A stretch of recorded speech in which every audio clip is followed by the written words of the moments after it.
स्थानिक आमदारांनी काल काही वक्तव्य केलं जे त्या पवारांना जमलं नाही ते या पवारांनी करून दाखवलं असं काहीतरी वक्तव्य मी ऐकलं का तुम्ही?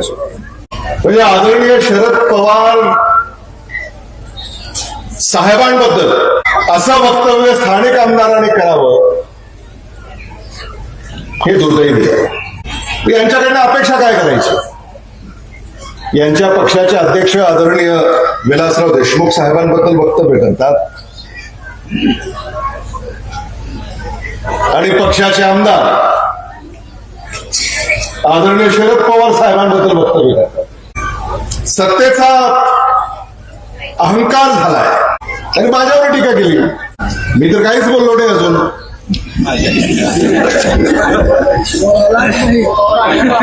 केली टीका. त्यांनी थोडा आरसा पाहायला पाहिजे.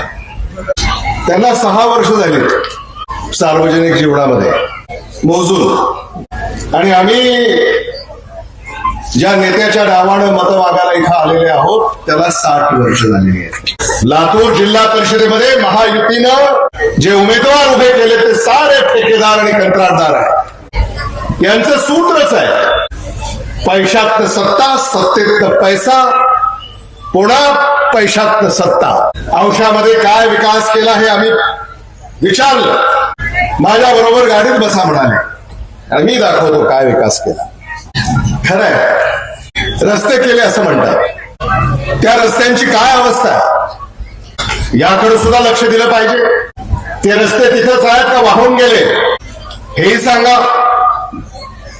आणि मग वाहून गेले असतील तर त्या रस्त्यांचा दर्जा काय होता, आणि दर्जा नव्हता तर पाणी कुठं मुरलं हेही सांगा.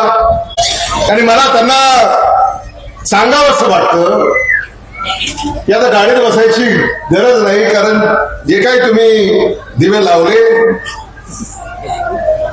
तिथं आता गाडी सुद्धा जात नाही. त्याच्यामुळं उगाच काहीतरी. मी मुख्यमंत्री कार्यालयामध्ये कार्यरत होतो असंही सांगितलं. आता राज्याच्या मुख्यमंत्र्यांना देवेंद्र फडणवीसांनाच आम्हाला विचारावं लागेल की हे मुख्यमंत्री कार्यालयामध्ये कार्यरत असताना काय करत होते.